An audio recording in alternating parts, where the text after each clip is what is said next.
Good afternoon, Camille Whitworth, WDSU News. We talked to some parish presidents this morning. You know, as you say, they don't bite their tongue much.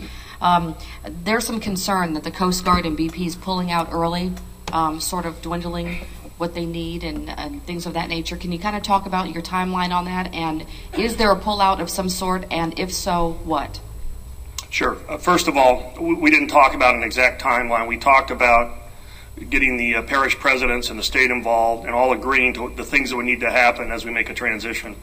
Assuming that the oil flow is stopped and 4 to 6 weeks we don't have a lot of oil out there on the water, we may be picking it up on the beaches and in the marshes. How do we transition? And what needs to be left in terms of resources? And we also know we're in the middle of hurricane season. So we know there's going to have to be some residual equipment and capacity at the parish level for them to be able to deal with the remaining hurricane season, any oil that still may be out there. There's the issue of whether or not we may find oil under the water. That's the reason we're doing some of the testing that I talked about earlier.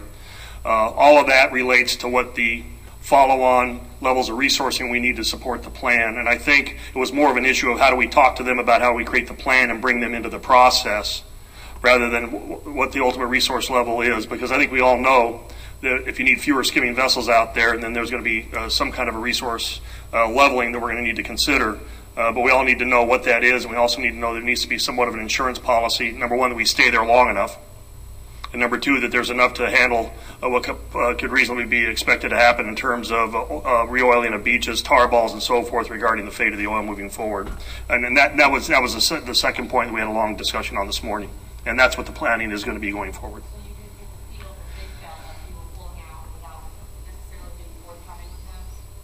Well, there were a couple different issues. First of all, there was an issue about pulling out equipment before the last storm to protect it and then bring it back in, and whether or not that was properly communicated. We had a long conversation that led to the discussion about graduated plans based on the severity of the storm and what we would do.